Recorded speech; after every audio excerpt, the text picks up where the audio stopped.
mengasihi Engkau Tuhan. Ajar kami menjadi pribadi yang setia sampai akhir hidup kami Bapa. Ini kami bawa hati kami kepadamu Tuhan.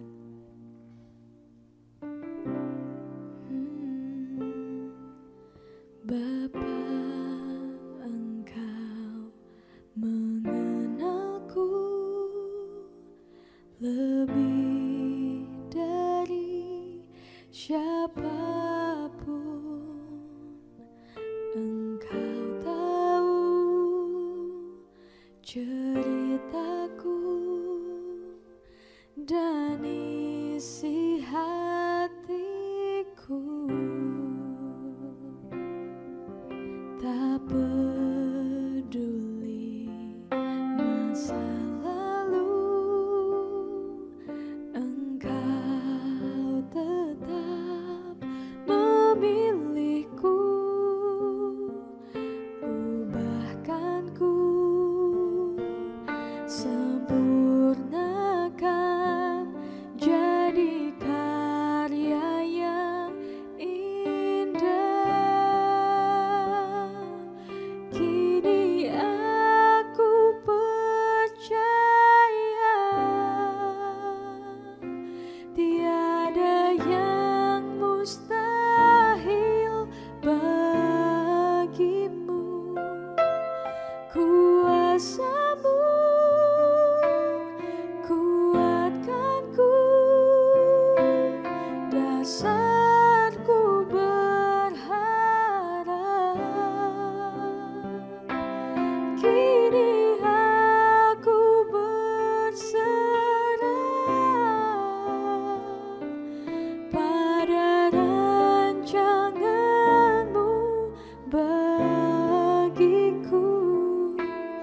Ku ikuti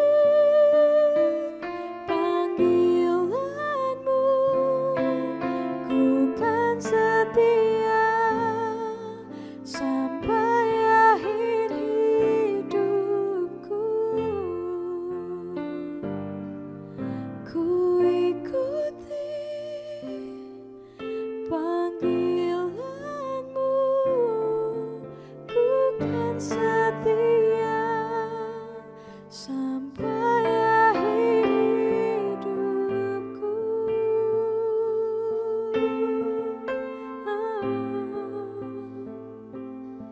Sampai akhir hidupku, ku mau setia, ku mau mengasihimu, karena ku tahu kau mengasihiku Tuhan. Kau buatku menjadi sempurna, tiada yang seperti Engkau Tuhan. Kami mengasihimu, Engkau cukup bagiku, Yesus.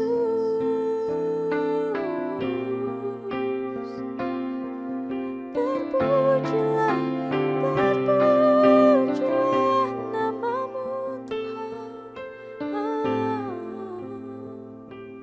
Engkau sempurna, ajaib perbuatanmu, Jesus.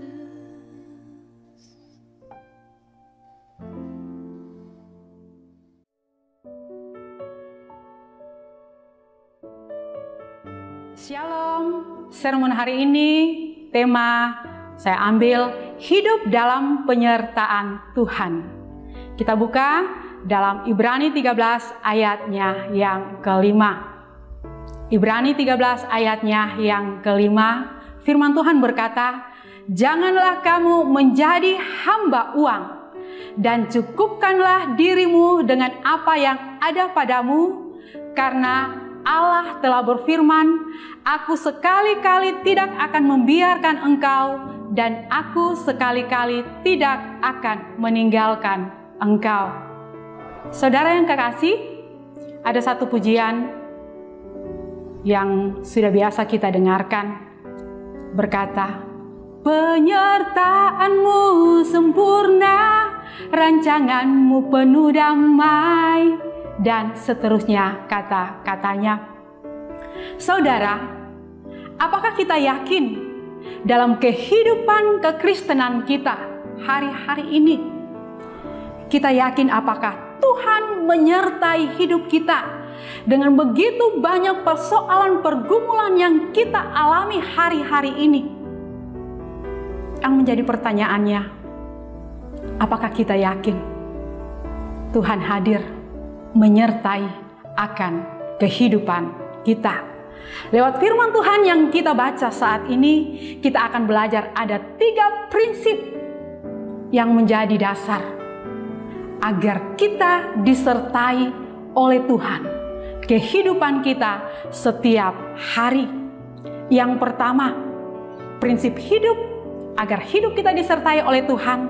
Dalam Ibrani 13 ayatnya yang kelima bagian A dikatakan, janganlah kamu menjadi hamba uang. Saudara yang kekasih, orang Kristen atau anak-anak Tuhan yang hidup dalam penyertaan Tuhan diperintahkan, diingatkan agar kita jangan diperhamba, kita diperbudak oleh uang. Uang perlu, penting. Mengapa? Karena uang adalah sesuatu yang bisa menggerakkan akan kehidupan kita. Contohnya makan, minum, pakaian, sekolah, dan lain-lain. Semuanya butuh namanya uang. Dan untuk mendapatkan keuangan dalam kehidupan kita, keluarga kita, uang tidak datang dengan sendirinya. Kita harus bekerja, kita harus berusaha. Apalagi dengan keadaan pandemi hari-hari ini, kita melihat ada begitu banyak orang yang susah untuk mencari uang.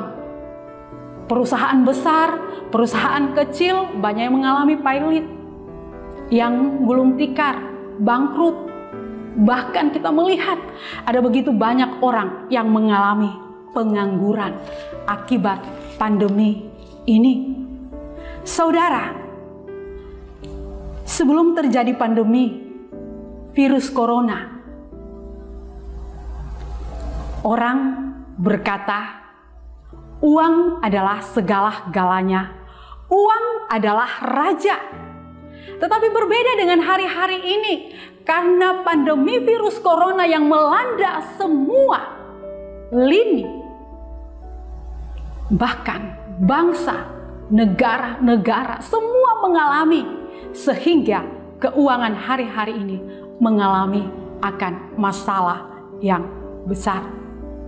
Saudara, bahkan yang tadinya dikatakan uang adalah raja, uang segala-galanya, dipatahkan.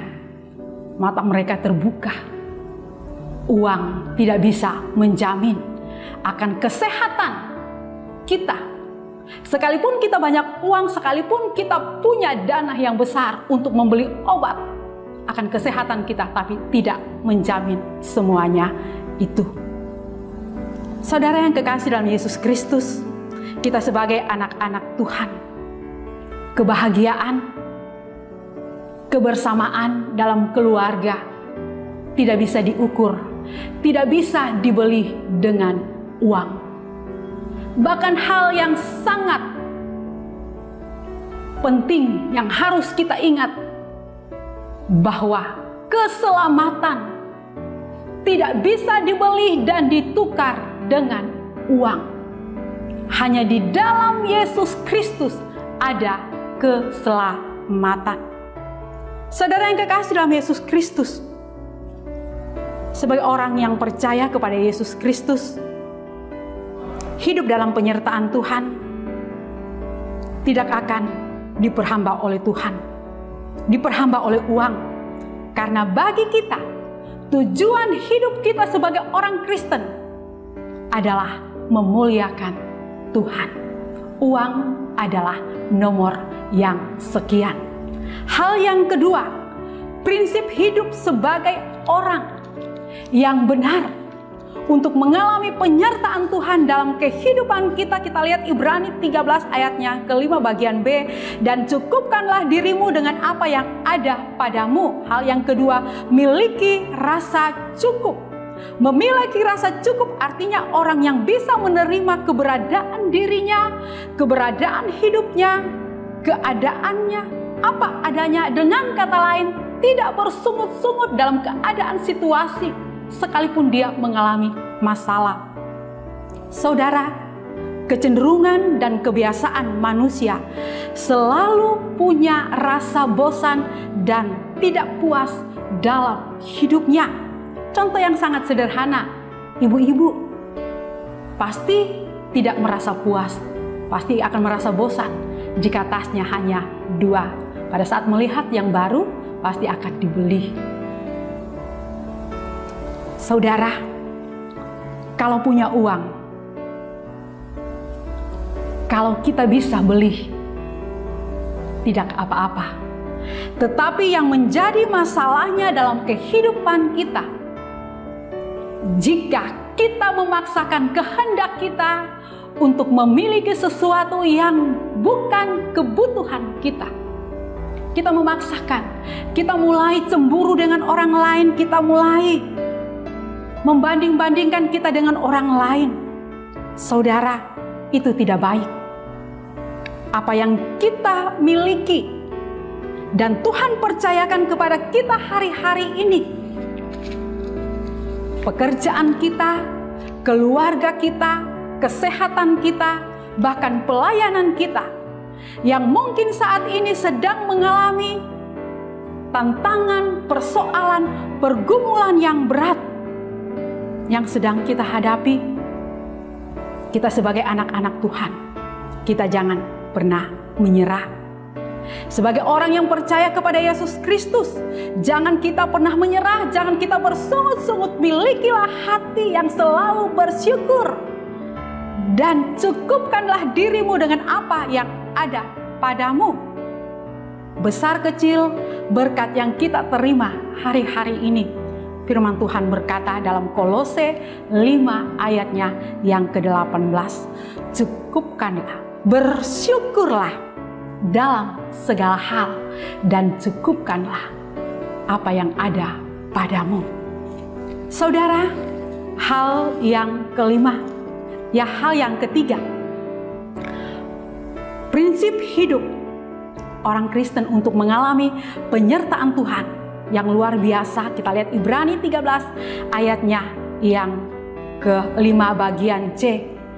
Aku sekali-kali tidak akan membiarkan engkau, dan aku sekali-kali tidak akan meninggalkan engkau. Hal yang ketiga, percaya Tuhan menyertai dan tidak akan membiarkan kita. Tuhan tidak akan meninggalkan kita. Ini adalah pernyataan, penegasan, dan janji yang diucapkan oleh Tuhan kepada umatnya. Ia adalah Allah yang Immanuel, yang selalu menyertai, menolong, memberkati, melindungi kita dimanapun, kapanpun, saat dan waktu. Setiap detik Tuhan menolong, menjaga kita. Saudara, ini adalah dasar yang kuat bagi kita. Setiap orang yang percaya kepada Yesus Kristus, kasih Tuhan akan selalu diberikan kepada manusia, kepada umatnya yang tidak pernah berhenti untuk selalu berharap kepadanya. Saudara, hanya yang menjadi masalah, terkadang pada saat kita mengalami masalah, persoalan, pergumulan yang berat, kita mulai putus asa, kita mulai menyalahkan Tuhan, kita mulai berkata bahwa Tuhan meninggalkan kita pada saat kita mengalami masalah, persoalan yang berat. Saudara, kita harus ingat akan janji Tuhan. Aku sekali-kali tidak akan membiarkan engkau, aku sekali-kali tidak akan meninggalkan engkau. Kita harus yakin akan janji dan penyertaan Tuhan dalam setiap langkah kehidupan kita. Dan keyakinan itu harus kita wujud nyatakan dalam sikap dan tindakan kita. Kita tidak putus asa, kita tidak menyerah akan menghadapi persoalan, pergumulan, sekalipun itu berat hari-hari ini. Filipi 4 ayatnya yang ke-13 berkata, segala perkara dapat kutanggung di dalam Dia yang memberikan kekuatan kepadaku. Saudara yang kekasih, milikilah dan lakukanlah akan 3 hal prinsip hidup orang Kristen untuk mengalami penyertaan Tuhan dalam kehidupan kita setiap saat. Yang pertama, janganlah kita menjadi hamba uang. Yang kedua, kita harus merasa cukup apa yang ada dalam hidup kita, berkat-berkat yang kita terima, selalu mengucap syukur. Dan yang ketiga, percaya akan janji pertolongan penyertaan Tuhan dalam hidup kita. Dia adalah Allah yang Immanuel, yang selalu menjaga, menolong, dan memberkati kita. Amin. Untuk firman Tuhan, kita berdoa. Bapa yang baik, dalam nama Tuhan Yesus Kristus kami mengucap syukur jika saat ini kembali kami diingatkan bahwa Engkau Allah yang Immanuel, Engkau Allah yang tidak pernah meninggalkan kami sedetik pun.